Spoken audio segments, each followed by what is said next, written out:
भक्तों, राधे राधे, जय श्री कृष्णा। भक्तों, आप सभी लोग जानते हैं कि 13 मार्च 2026 यानी शुक्रवार को पड़ रही है चैत्र महीने की दशमी तिथि और यह साल की आखिरी दशमी तिथि है जो बहुत ही खास है। और भक्तों, ये वो तिथि है जो चैत्र मास में पड़ने वाली सबसे बड़ी तिथि है, क्योंकि ये शुक्रवार के दिन पड़ रही है और इसका बहुत ही बड़ा और विशेष महत्व होता है। और पूज्य पंडितों और गुरुओं ने कहा है कि अगर कभी भी मौका लग जाए और चैत्र महीने की दशमी तिथि शुक्रवार को पड़ जाए तो आप लोगों को 2 लौंग का उपाय तो अवश्य ही करना चाहिए। इन दोनों का संयोग बहुत ही कम आता है। इसी के साथ में पंडितों और गुरुओं ने अपने शिव महापुराण, जो हमारे 18 पुराण में से एक है, उसकी कथा में बताया है कि इस दिन आपको 2 लौंग का उपाय तो आपको अवश्य ही करना चाहिए, क्योंकि ऐसा दिन पूरे साल में सिर्फ एक ही बार आता है। और भक्तों, आप सभी लोग जानते हो कि शुक्रवार दशमी का अगर सबसे बड़ा कोई उपाय है तो वह 2 लौंग वाला उपाय है। तो भक्तों, इस शुक्रवार के दिन आप लोगों को इस 2 लौंग वाले उपाय को जरूर करना है। बहुत सारे लोग होंगे जिन लोगों ने इस उपाय को ना किया हो, मतलब पूरा साल निकल गया, उन्होंने किसी भी दिन इस लौंग वाले उपाय को ना किया हो। पर भक्तों, आपके पास एक आखिरी मौका बचा हुआ है जो कि 13 मार्च के दिन है। तो इस दिन आप लोगों को इस वाले उपाय को जरूर कर लेना है।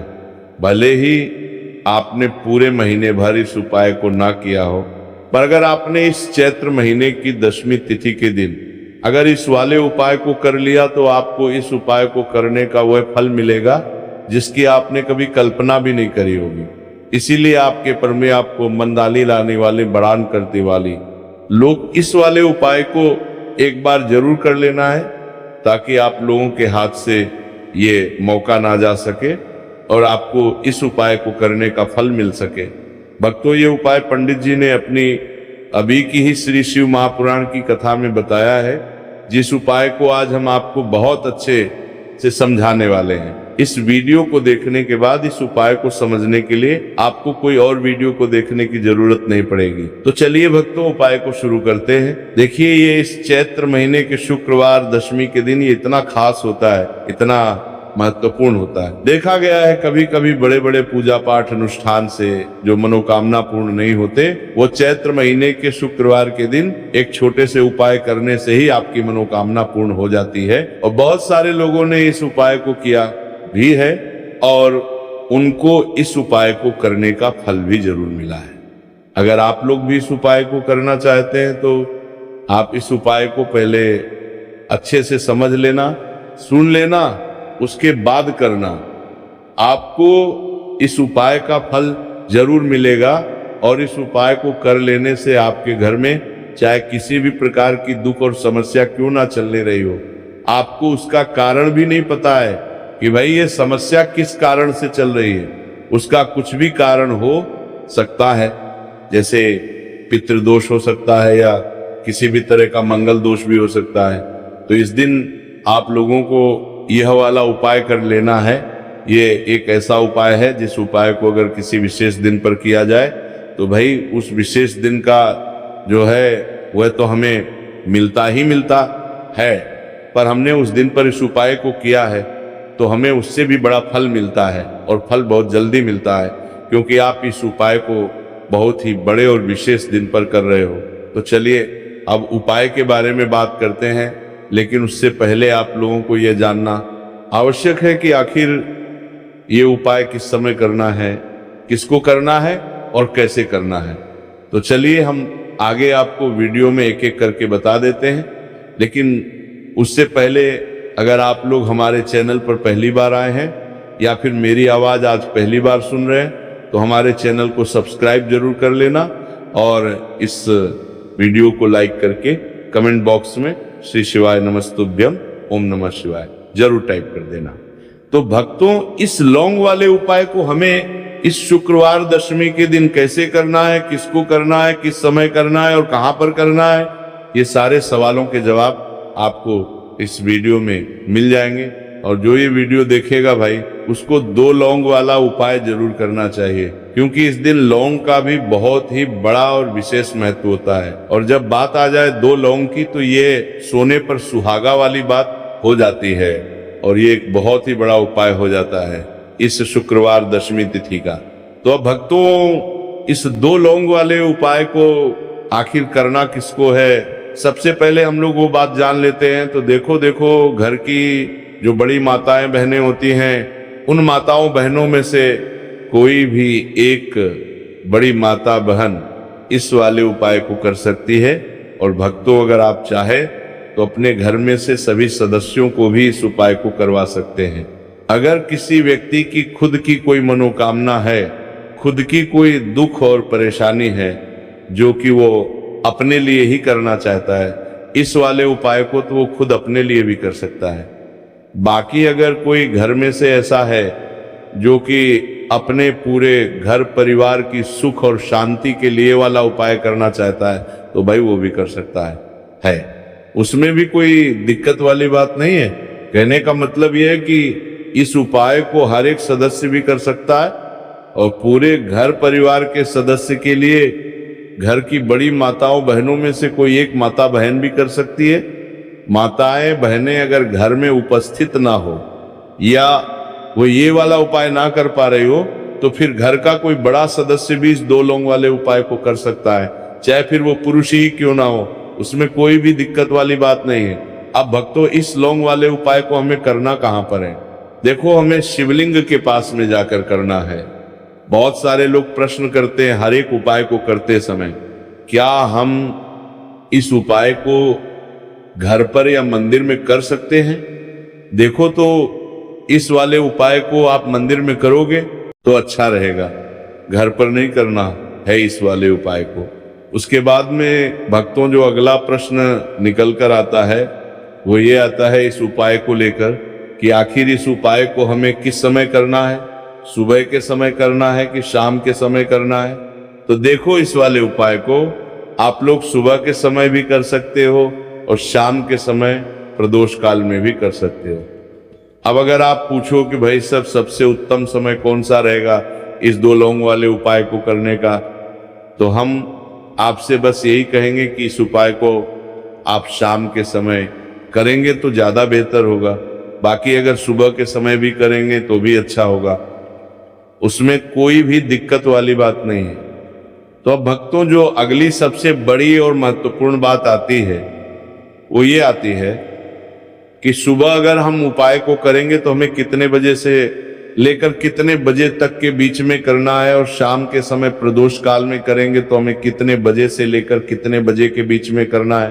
तो देखो, सुबह जितनी जल्दी हो सके आप उपाय को करने की कोशिश करना। बाकी अगर किसी कारणवश लेट भी हो जाओ, थोड़ी देर भी हो जाए, तो 10 या 11 बजे तक भी आप उपाय कर लेना, पर 12 बजे से ज्यादा देरी ना। ठीक है, इस बात का ध्यान रखना।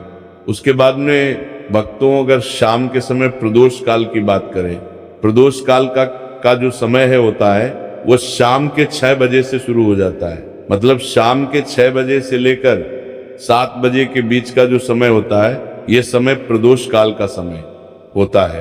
पर अभी जो मौसम चल रहा है, इस मौसम में जो है शाम बहुत देरी से होती है, तो आप इस उपाय को 7 या 8 बजे के बीच में भी कर सकते हो। मतलब शाम के 6 बजे से रात 8 बजे के बीच में आप कभी भी इस वाले उपाय को कर सकते हो, उसमें कोई भी दिक्कत वाली बात नहीं है। परंतु शुक्रवार के दिन कोशिश करना कि समय के अंतर्गत ही कर लो।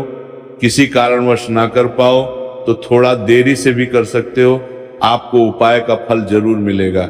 देखिए, इस वीडियो में जितने भी उपाय हम आपको बताएंगे सभी उपाय सरल है।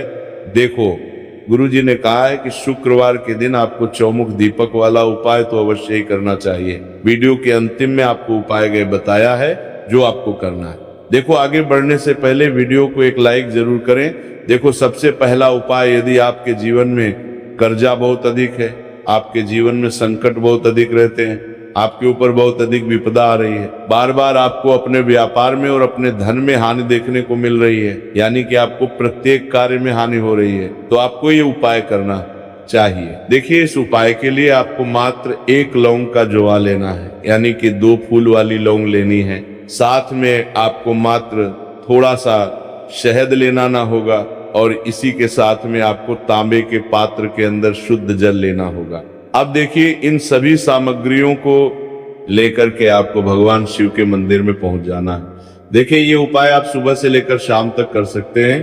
तो सबसे पहले तो आपके पास जो 2 फूल वाली लौंग है, उन्हें आपको शहद के अंदर अच्छे से डुबो है, यानी कि दोनों लौंग पर आपको अच्छे से शहद का लेपन कर देना है। अब आपको जो आपके पास एक लौटा जल है, सबसे पहले तो उसे शिवलिंग पर धीरे धीरे समर्पित करना है और श्री शिवाय नमस्तुभयम इस मंत्र का जाप करते हुए समर्पित कर देना है। अब आपके पास जो 2 फूल वाली लौंग है, शहद से उसे आपको शिवलिंग पर अर्पित करना है और आपको प्रार्थना करनी है कि जीवन में जो रोग की स्थिति है वह समाप्त हो, जीवन के जो संकट और समस्याएं हैं वह सभी समाप्त हो, जीवन से जो कर्ज की समस्या है वह समाप्त हो। इस प्रकार से प्रार्थना करते हुए ये जो 2 फूल वाली लौंग ही शहद संयुक्त, इससे आपको शिवलिंग पर अर्पित कर देनी है। आपकी जो भी समस्या होगी शुक्रवार के दिन अवश्य ही समाप्त हो जाएगी। तो इस प्रकार से आपको पहला उपाय करना है। अब हम बात कर लेते हैं दूसरे उपाय के बारे में। देखो ये उपाय आपके लिए सर्वश्रेष्ठ होने वाला है। देखिए, इस उपाय के लिए आपको मात्र 5 हरे मूंग के दाने आपको साबुत लेने, खंडित नहीं होने चाहिए। इस बाबा का ध्यान रखें और इसी के साथ में आपको एक तांबे के पात्र के अंदर अपने घर से शुद्ध जल ले लेना है। अब भक्तों, इन सभी सामग्रियों को लेकर के आपको सीधे पहुंच जाना है भगवान शिव के मंदिर में। देखिए, इस उपाय को भी आप सुबह भी कर सकते हैं और शाम के समय में भी कर सकते हैं। देखिए, भगवान शिव के मंदिर में पहुंचने के बाद आपके पास जो 5 हरे मूंग है, उनमें से पहला जो हरा मूंग है, आपको शिवलिंग के सामने जो नंदी महाराज होते हैं और उनका जो पैर उठा हुआ होता है, वहां पर आपको पहला हरा मूंग समर्पित कर देना है और आपको ओम नमः शिवाय इस मंत्र का जाप कर लेना है। फिर आपको दूसरा हरा मूंग लेना है और शिवलिंग पर जो श्री गणेश जी वाला स्थान होता है, वहां पर आपको ये दूसरा हरा मूंग समर्पित कर देना है, यानी कि शिवलिंग के सीधे तरफ आपको ये दूसरा हरा मूंग समर्पित करना है और फिर आपको ओम नमः शिवाय या फिर श्री गणेशाय नमः इस मंत्र का जाप कर लेना है। तीसरा, आपको हरा मूंग का दान आपको भगवान शिव की सबसे प्रिय पुत्री माता अशोक सुंदरी वाले स्थान पर समर्पित करना होगा। शिवलिंग की जो जलाधारी होती है, जहां से जल बह के आता है, उसी जलाधारी के बीच में जो कहीं ना कहीं उठी हुई लाइन होती है सांप की आकृति के रूप में, वहीं पर आपको तीसरा हरा मूंग समर्पित करना है और फिर आपको ओम नमः शिवाय इस मंत्र का जाप कर लेना है। अब भक्तों, चौथा जो हरा मूंग है, उसे आपको भगवान कार्तिकेय जी का जो स्थान होता है शिवलिंग पर, वहां पर आपको ये चौथा हरा मूंग का दाना समर्पित देना है और आपको ओम नमः शिवाय इस मंत्र का जाप कर लेना है। अब भक्तों, आपके पास जो 5वां और अंतिम हरा मूंग बचा हुआ है, उसे आपको उससे जल के पात्र के अंदर डाल देना है और इस हरे मूंग से युक्त जल से आपको भगवान शिव के शिवलिंग का अभिषेक कर देना है। जल आपको बिल्कुल धीरे धीरे समर्पित करते जाना है और लगातार आपको शिव महापुराण के मूल मंत्र श्री शिवाय नमस्तुभयम इस मंत्र का जाप करते रहना है। फिर आपको शिवलिंग के सामने बैठकर, यदि आप अपने बच्चों के लिए उपाय कर रहे हैं, यदि आप अपने बच्चों की बुद्धि, ज्ञान और विवेक के लिए उपाय कर रहे हैं, तो उसके लिए आपको प्रार्थना कर लेनी है। या फिर व्यापार में वृद्धि करने के लिए उपाय कर रहे हैं, तो उसकी कामना करते हुए आपको प्रार्थना कर लेनी है। या फिर अपनी नौकरी के लिए कर रहे हैं, या फिर अपने इंटरव्यू के लिए, या फिर धन की प्राप्ति के लिए कर रहे हैं, जिस भी कामना के लिए आप उपाय कर रहे हैं, उसे परिपूर्ण करने के लिए आपको महादेव से प्रार्थना कर लेनी है और फिर आपको वापस अपने घर आ जाना है। पूज्य गुरु जी ने कहा है कि जो भी व्यक्ति इस उपाय को कर लेता है, तो यकीन मानिए आपके जीवन की जो सारे संकट कष्ट और बाधाएं वह सभी समाप्त होंगे। अब हम बात करते हैं अगले उपाय की। इस उपाय के लिए आपको एक दीपक लेना है। दीपक आप मिट्टी का भी ले सकते हैं और शुद्ध आटा मढ़कर उसका दीपक भी आप तैयार कर सकते हैं। दीपक के अंदर गोल बाती का प्रयोग करना है और दीपक के अंदर आपको शुद्ध घी का प्रयोग करना है। इसी के साथ में आपको मात्र एक फूल वाली लौंग लेनी होगी। अब ये एक दीपक और एक फूल वाली लौंग लेकर के सीधा आपको पहुंचना होगा बरगद के वृक्ष के वहां पर। देखिए, सबसे पहले तो आपके पास जो एक फूल वाली लौंग है उसे आपको बरगद के वृक्ष की जड़ में समर्पित करना है। देखिए, अगर आपके जीवन में कोई भी बड़ा संकट आने वाला है, कोई भी बड़ा कष्ट आने वाला है, तो वह इस उपाय के माध्यम से दूर होने वाला है। महादेव की विशेष कृपा रहेंगे, जो भी संकट आपके जीवन में आने वाला होगा वह भी दूर हो जाएगा। तो आपको एक लौंग समर्पित करनी है बरगद के वृक्ष की जड़ में और वहीं पर आपको जो है गोल बाती व दीपक जो आप लेकर के गए हैं उसे भी वहां पर प्रज्वलित कर देना है। देखिए, जब भी आपको जीवन में साल लगने लगे कि आपके जीवन में कुछ भी अच्छा नहीं चल रहा है, तब भी आपको कोई उपाय करना है। तो इस प्रकार से आपको ये उपाय करना है। अब हम जान लेते हैं चौथे विशेष उपाय के बारे में। देखिए, यदि आपके विवाह में, शादी में कोई भी समस्या आ रही है, यदि आपका जो कर्ज है वह दिन पर दिन बढ़ते ही जा रहा है, तो आपको ये चमत्कारी उपाय करना चाहिए। कोई भी समस्या अगर जीवन में है तो उसे दूर करने के लिए आपको ये उपाय करना चाहिए। मंगल दोष से जुड़ी हुई समस्या भी है, तब भी आपको ये उपाय करना चाहिए। देखिए, इस उपाय के लिए आपको एक तांबे के पात्र के अंदर अपने घर से शुद्ध जल लेना है और इसी के साथ मैं आपको एक चुटकी लाल चंदन लेना होगा। अब आपको क्या करना है कि जो लाल चंदन आपने लिया है उसे आपको उससे जल के पात्र के अंदर डाल देना है और ये जल जो है आपको लाल चंदन से युक्त तैयार कर लेना है और ये लाल चंदन से युक्त जल आपको भगवान शिव के मंदिर में लेकर के पहुंचना है। लेकिन ये उपाय भी आप सुबह से लेकर के शाम तक कर सकते हैं। अब भक्तों, ये जो लाल चंदन से युक्त जल है, इससे आपको भगवान शिव के शिवलिंग पर धीरे धीरे अर्पित कर देना है और आपको लगातार श्री शिवाय नमस्तुभयम इस मंत्र का जाप करते रहना है। देखिए, यदि आपके जीवन में विवाह से जुड़ी समस्या चल रही है तो आपको मंगलेश्वर महादेव का स्मरण करना है और जीवन में अधिक कर्ज की समस्या है तो आपको मुक्तेश्वर महादेव का स्मरण करना है। देखना, एक दिन आपकी सब तरह की समस्या जल्दी ही समाप्त हो जाएगी। तो इस प्रकार से आपको ये तीसरा उपाय करना है।